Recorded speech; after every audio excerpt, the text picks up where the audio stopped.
وہ شکل سے شریف لگ رہی تھی۔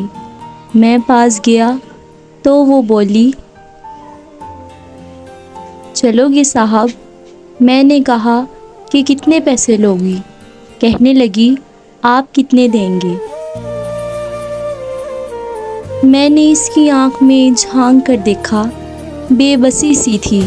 میں نے اسے کار میں بیٹھنے کا کہا تو وہ ڈر رہی تھی اور کہنے لگی، کتنے آدمی ہو؟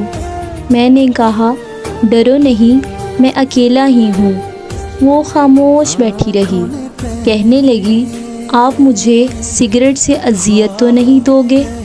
میں نے مسکرا کر کہا، بالکل بھی نہیں۔ پھر اس نے لمبی سانس لی اور وہ کہنے لگی کہ میرے ساتھ کوئی ظلم تو نہیں کرو گے؟ آپ بے شک مجھے 500 کم دے دینا، لیکن میرے ساتھ برا مت کرنا پلیز۔ وہ بہت خوبصورت تھی اور معصومیت اس کی باتوں سے ٹپک رہی تھی۔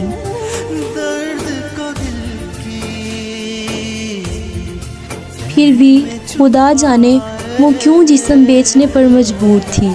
وہ نہیں جانتی تھی کہ میں کون ہوں۔ میں نے پوچھا کہ کھانا کھایا؟ تو بولی کہ نہیں۔ میں نے ہوٹل کے سامنے کار روکی۔ ہوٹل والے مجھے جانتے تھے۔ اس نے جلدی سے کھانا تیار کیا، مجھے دیا اور میں کار میں آ کر بیٹھ گیا۔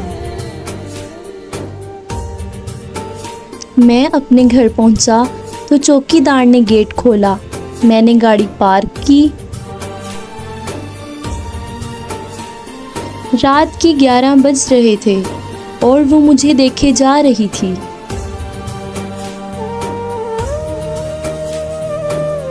میں نے کھانا پلیٹ میں ڈالا اور کہا کہ ہاتھ دھو لو، تو وہ کہنے لگی کہ مجھے نہیں کھانا۔ میں نے پیار سے کہا، ڈرو نہیں، کچھ نہیں ہوگا۔ وہ ہاتھ دھو کر آ گئی۔ میرے سامنے وہ کرسی پر بیٹھ گئی۔ کھانا کھانے کے بعد کچھ کھانا بچ گیا۔ کہنے لگی، یہ میں گھر لے جاؤں؟ میں نے کہا، ہاں بالکل لے جانا۔ وہ چپ ہو گئی اور برقع اتارنے لگی۔ میں نے کہا، رک جاؤ، میرے پاس آ کر بیٹھو۔ وہ میری آنکھوں میں دیکھنے لگی اور بولی، جلدی جلدی سے اپنا کام کر لو اور مجھے واپس چھوڑ کر آؤ۔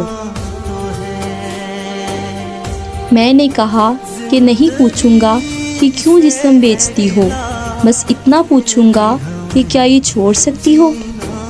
وہ میرے چہرے کی طرف دیکھنے لگی اور بولی کہ آپ پاگل لگتے ہیں مجھے۔